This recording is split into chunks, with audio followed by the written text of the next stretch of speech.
is je naam? Justin, En op welke school zit je? de Geulen. En waarom heb je meegedaan aan de Europa Run? Omdat ik het wel leuk vond en het is ook voor goed doel. En met hoeveel heb je meegedaan? Met 7. Met 7 van je school. Ja. En was het leuk om mee te doen? Ja, dat is heel leuk. Wat kwam je vandaag in het ziekenhuis doen? Ja, ik kwam de waakkoffer brengen. Een waakkoffer. En weet je ook wat dat is? Ja, voor de mensen die bijna overlijden. Het is een waakkoffer. Er zijn 10 waakkoffers gedoneerd door de Stichting Europa Run aan diverse instanties in Zeeuws-Vlaanderen. De waakkoffer is bedoeld om in situaties waar er gewaakt wordt bij mensen in hun laatste levensfase, en vaak is dat gerelateerd aan kanker, om dat waken enigszins te veraangenamen, als je dat zo mag zeggen.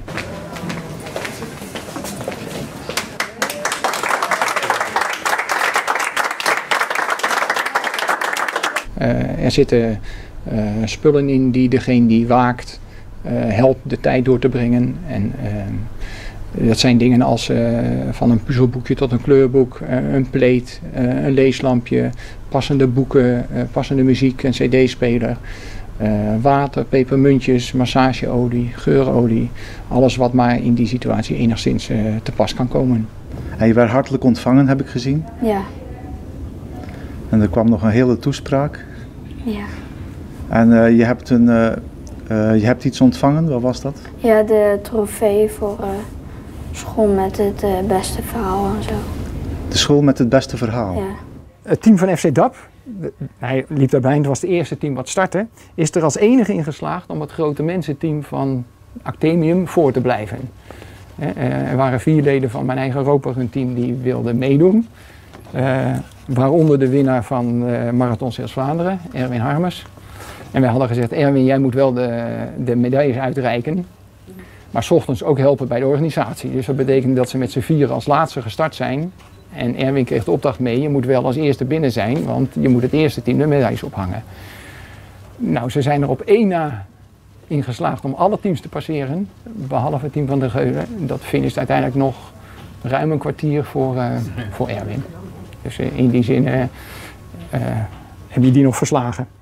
Ik herinner me heel goed, het 3e jaar Europa Run hebben wij een afdeling geopend in het Daniel Boek ziekenhuis in Rotterdam. Een afdeling waar de mensen niet in het wit liepen, waar de muren niet wit waren, maar waar je een soort hotelruimte binnenkwam. Wel een afdeling waar je komt te overlijden, want het was een soort hospiceafdeling. Alleen, het was wat menselijker, het zag er wat meer ontspannen uit. Die afdeling werd geopend door in de tijd minister Els Borst. De plaquet hangt nog steeds in het ziekenhuis. Na afloop hadden we een broodmaaltijd en Els Borst zei toen de gedenkwaardige woorden: ach jongens, over een paar jaar zijn jullie helemaal niet meer nodig. Dan betaalt de overheid dit allemaal. Kijk eens hoe de zorg is uitgekleed in die jaren. Hoe hard dit helaas nog nodig is. Zeeuws-Vlaanderen zou ik heel graag willen dat er meer doelen kwamen. Dus als die hospices zijn, als de ziekenhuizen zijn, als de zorginstellingen zijn die zeggen: wij passen bij het doel van de Europa Run, dien een aanvraag in. Want onze naamsbekendheid is heel erg belangrijk om al die doelen te kunnen financieren. En het team van de MACCC, en jij weet het net zo goed als ook medeloper, jullie weten, Europa Run is niet zomaar iets. Europa Run is een virus. Het is een heerlijk virus waar je niet vanaf wilt komen. En ik hoop dat het virus heel lang, in Zeeuws-Vlaanderen ook, blijft rondwaren en dat er heel veel mensen mee besmet raken. Zeker de leerlingen van de scholen. Al die scholen meedoen, veel geld ophalen voor dit mooie doel. Daar gaan we voor, met z'n allen.